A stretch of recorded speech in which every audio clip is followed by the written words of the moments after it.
This is the Aftermarket Radio Network.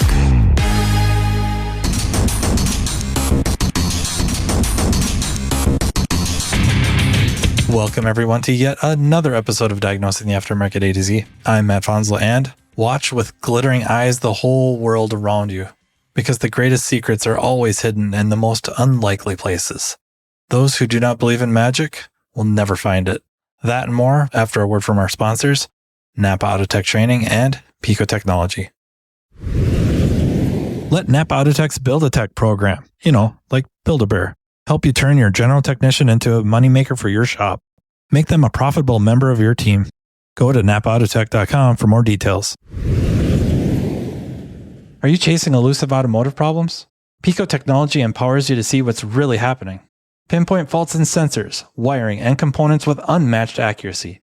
Picoscope oscilloscopes transform your diagnostic capabilities. Visit PicoAuto.com, that's Pico Auto.com, and revolutionize your diagnostics today. I caught a YouTube short that really intrigued me. It was an author of motivation, or a motivational speaker who wrote a book. And at the time, I think he was in his early 20s when he wrote it. And he was coming home one day, and one of his neighbors had flagged him down. This neighbor was, I guess, into his 50s, maybe. He's telling him about he read his book, and it was life-changing. And this 50-something was a very successful businessman, and he was saying how all his life, and actually, you know what? I should back up just a little bit first. In telling the author or motivational speaker about the book and how it affected him, this 50-something neighbor said that it inspired him to quit his job. The motivational speaker turned to him and said, "I don't know if you quite got what the book was about." The neighbor asked him to come sit with him on the porch, or I don't know, it doesn't really matter, to talk about it a little bit.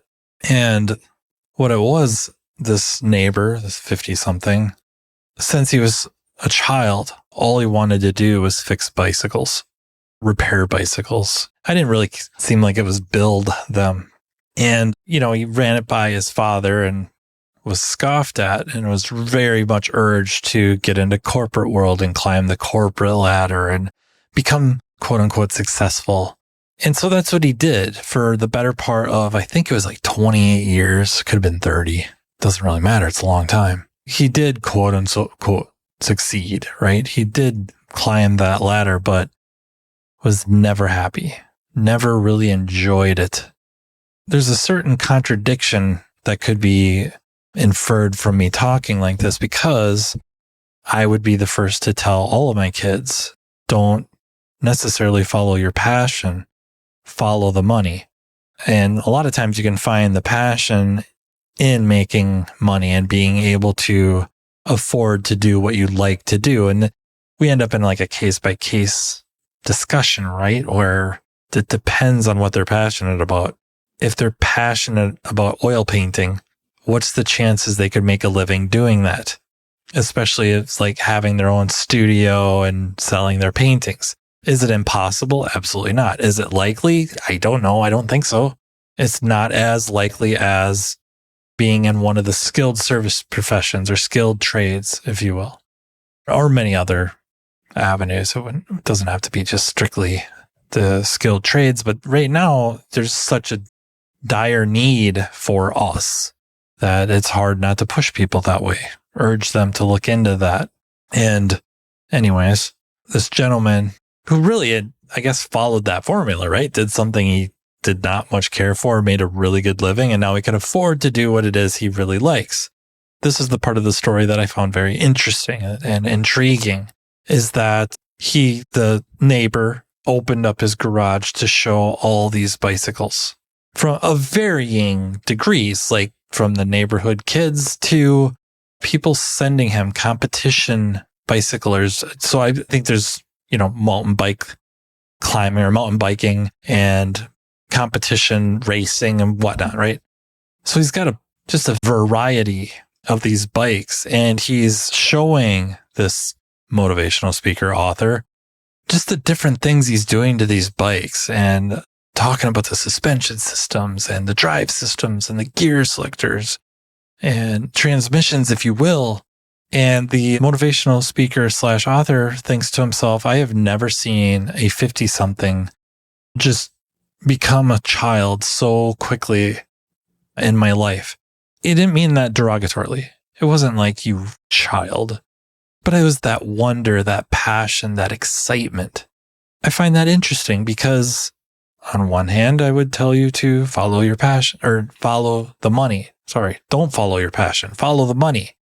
But on the other hand is if you do have that passion, how do you keep it? And if you're, in management or own a shop, which I guess by default makes you in management, typically, I suppose there's some situations where that's not true. But the reality is, if you own it, you're probably a high-ranking manager.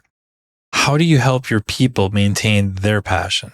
And that becomes very intriguing to me. And I don't know, I guess I was thinking about the stuff I do. And unfortunately, I think I'm in a fairly unique situation where there's a lot of things I got to choose to do and lucked out that I had A, employers that allowed me to do it. B, I just think you cannot overlook my geographical location. And I don't mean Minnesota so much as the shop is located in a small town by most standards of 20,000 or so population. I guess there's some surrounding areas of smaller towns that you could argue bump up effective population a little bit. But I think the big thing is we're an hour drive away from any metropolitan area where there is large scale dealer support. And it kind of creates an opening, if you will, for a service provider to do those things. So I don't know that it's necessarily reasonable for so many shops to have as much equipment, diagnostic equipment, scan tools. And as I was going to talk about a little bit, the, EEPROM, if you will, type tools, simply because there's little alternative. So that puts me in a very unique position to be able to do that. And since, I kind of want to, and some of the stuff I hate to say I have the skill set for, but I suppose the reality is, and a lot of that stuff I do. And not just, I don't want to imply that it's like I'm so great. It's also a lot of effort, a lot of work, a lot of time, a lot of money, going to training and all the things, right? Networking, building up a friends group or colleagues group or whatnot, where hopefully I can help them on certain things. And in turn, they help me. I mean, absolutely help. So I guess where I was heading with that, the whole build-up thing, is a lot of these things I get into with like the ADAS calibrations and the EEPROM. And let's just say, let's go back to factory scan tools and lab scopes and the different accessories like current probes or pressure transducers and just like programming. A lot of it was to keep that passion, to keep that, I guess, excitement and childlike wonder. And I don't know, just keep my interest. I think if all I did was spin wrenches, which is something I don't think I've ever been all that good at, and even more so, fairly disinterested or uninterested in, that even if I did all diag all the time, depending on the nature of the diagnostics, I think I get bored with that over time and it just start to get mundane. I don't know if it's ever possible for it to be completely mundane, honestly, considering some of the things that we run into. There is a certain level of excitement from time to time, or just it gets intriguing, right?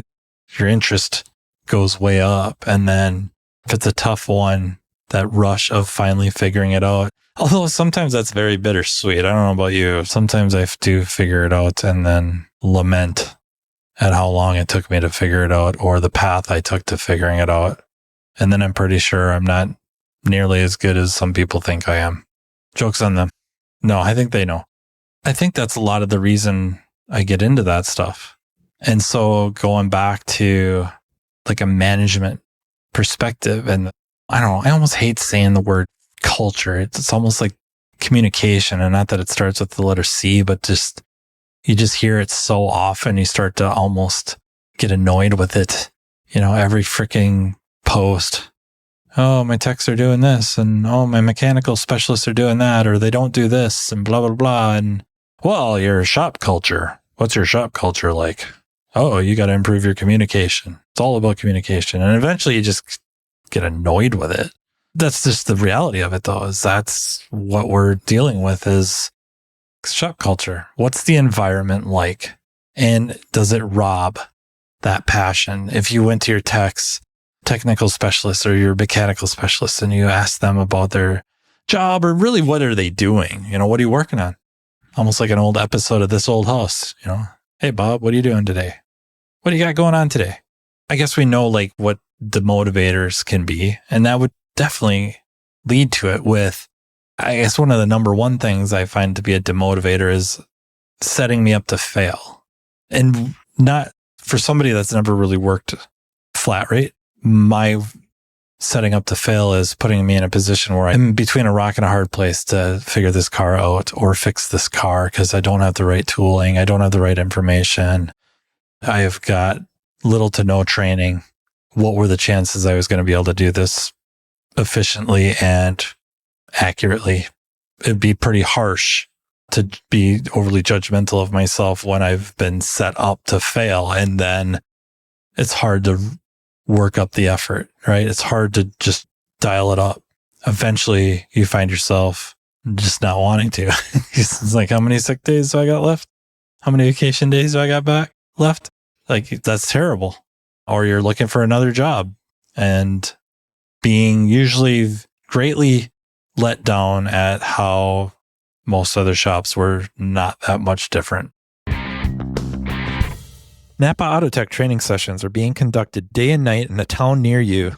This training caters to every level within your organization, be it a mechanical assistant, a mechanical specialist, a technology specialist, or a driver safety calibration specialist. Imagine a one-stop shop training partner in NAPA Autotech that will lead your team to a path to greatness. Autotech's entry-level Build-A-Tech classes convert the untapped potential of your new hires into money-making mechanical specialists. Autotech's higher-level tech update classes introduce specialists to the world of ever-changing technologies, which prevents your shop from getting technologically stagnant. Remember, if you're not moving forward, you're falling behind. And, turning to the front of the store, the Autotech Service Advisor class is an awesome way to hone your client advocate skill set, ultimately benefiting the customer through an improved vehicle repair experience. But it doesn't stop there. Imagine an electric vehicle class that takes your specialist well past the mundane, yet necessary safety topics. Well, it's here. Autotech's EV Ready training is a week-long curriculum that takes participants through a hands-on experience involving hybrids and electric vehicles. The session kicks off with the use of PPE and proper tooling while touching on required OSHA regulations. Then, the students dive into the lab vehicles to gain knowledge of the common high-voltage components on EV and hybrid vehicles and their function. Attendees will be taken on a path exposing them to different electric vehicle manufacturers to compare component form and location. Additionally, information about Level 1 and Level 2 charging systems will be included, along with a quick look at DC to DC charging. The operation and maintenance of subsystems are explored, including the different modes of Tesla operations, and so much more. So what are you waiting for? Commit to taking your business to the next level with NAPA Autotech training. Electric and hybrid vehicles are here, and with them, a new era of diagnostics. Don't get left behind. Pico Technology's EV diagnostic kits are your all-in-one solution to safely and efficiently service any electric or hybrid vehicle. From comprehensive high-voltage system analysis and installation testing to guided step-by-step procedures, Pico puts the power of confident repairs right at your fingertips. Future-proof your shop, boost your efficiency, and become the go-to expert for the next generation of cars. Visit picoauto.com today. That's PICOauto.com. I guess from a payment standpoint, if you are on a production type of a pay plan where what you can produce dictates heavily what your paycheck looks like, being set up to fail is not having the right equipment, of course, but even just like layout or systems in place that allow you to be as productive as you really reasonably can. Whereas much of the production levels. I want to say levels just because, good and bad are as much in the technician's lap or more so in the mechanical specialist, technical specialist lap than the shops, because the shop has the systems in place. It has everything it needs to make you as productive as it possibly can. So really now the ball is in your court. And I think that's as a good a system as anyone can have. It's just not the system most of us see. So that's a major demotivator when your checks aren't quite what they could be, or you're looking at, a tiered system where you hit certain numbers and you get a bump, hit more other numbers and get another bump. There's no reasonable way for me to hit these bumps because a lack of a system or just the culture, the environment is not such to allow anyone to do that unless they're gaming the system, which I've talked about extensively. Any intelligent human is going to start gaming a system to get the maximum result or benefit with the least amount of input. That's just the way it does. That's just the way it works. I mean, those are the most obvious. The other thing is to just, I think, emote or express the excitement for what you do as a leader. Are you showing up excited? We can't overlook when we get into the subject of actual dollars, I think that's a horrible reference. Do they make X amount of dollars per year, per hour, per month, whatever? It doesn't mean as much as we think it does because of cost of living differences between regions and whatnot. So it's almost like we should be referencing cost of living. What's the ratio to cost of living? But the reality is, are they making enough money to pay their bills? And again, it seems like we always have to have the caveat tossed out there that you can pay people a lot of money and they can always spend more. And I don't know what the level is, but most of us, I think, most reasonable people will know I get paid pretty darn well. I'm in financial straits because of me, not because I'm not being paid well, right? Not always. And I'm sure many of you listening to this about jumped out of your seat or hit the pause button because immediately you're thinking of employees or colleagues who don't think that way. But do they really make up the majority of people you know? Maybe I'm just full of it and overly optimistic, but people have to be able to pay their bills. Okay, so that's also a major demotivator when they're being arguably underpaid and set up to fail to get paid well. That kind of goes hand in hand. But then assuming that's where it needs to be, then the next thing is, are you as a leader excited about what you do and showing interest in what they're doing and excitement for them? Again, am I saying you're just jumping up and down and setting off fireworks for every car that gets fixed right? That would be kind of cool, right? Just like a football game, they score a touchdown and the shop could have one of those. Can I patent that idea? Chris, Claudia, if you're listening to this, we got to talk. I think we have an idea. Anyways, that's taking interest in showing excitement, just genuine excitement in their success and what they're doing and cultivating that excitement from them. That when they're showing you what they're doing, whatever it may be, that they feel good about what they're doing so that they can sit there and have just that just giddy as a child, giddy as a kid, right? Maybe not Christmas giddy, but just, when kids are happy to be doing something or looking forward to be doing something, even though they've done it time and time again every day, whatever that is. I don't know, jump on the trampoline, get on their bike, get to play with Legos, play a video game, watch whatever freaking movie for the thousandth time. Yeah. What can we do to just better perpetuate that? It's not going to be 100%, but again, it's all about stacking odds, right? How do you stack the odds in your favor that this is the environment that will allow your employees or associates or colleagues to keep a little bit or a lot of that passion alive, a lot of that giddiness alive. And some people it will be natural. What they do is what they want to be doing, and they just savor every minute, or, most of them. And others, they start out with it and then it slowly goes away. Some of it might be on them. Sometimes it's really not. Sometimes work sucks it right out of us. This is going to sound like a big dig, and maybe it is, kind of the way our school systems often suck the energy and sheer wonder and curiosity from our children.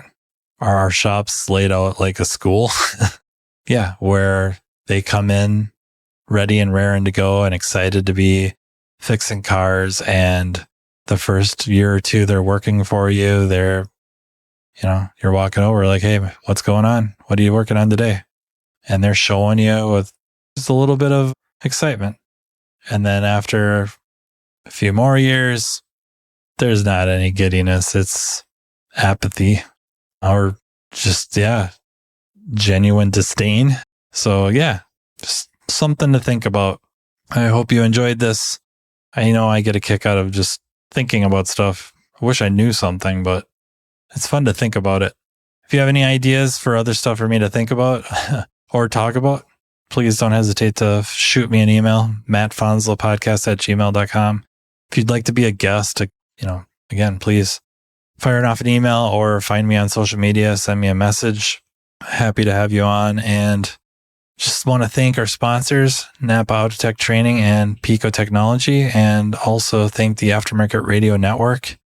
Yeah, if you get a chance, scroll through the catalog offered by the Aftermarket Radio Network. You can scroll past Craig's. So Craig O'Neill's, scroll past that. Go to Business by the Numbers with Hunt Demarest. That's a great one. Okay, I'm lying. Well, Hunt's is great. Business by the Numbers is great. Craig O'Neill's, his is quite good, as is the Walker's. I mean, they're all good. Yeah, they're all good. We need more time in the day to listen to them. That's what we need. Oh, I don't want to forget Chris Cotton. Saved the best for last. Even had the delay. So again, thank you so much for listening. And until next time, take care. You've been listening to Matt Fanslow, diagnosing the aftermarket A to Z on the Aftermarket Radio Network. Follow Matt on your favorite listening app. He's very interested in what you have to say. Let him know what you'd like him to cover and come on the show. Matt is all for advancing the aftermarket. Find Matt Fanslow on social media and connect or on aftermarketradionetwork.com.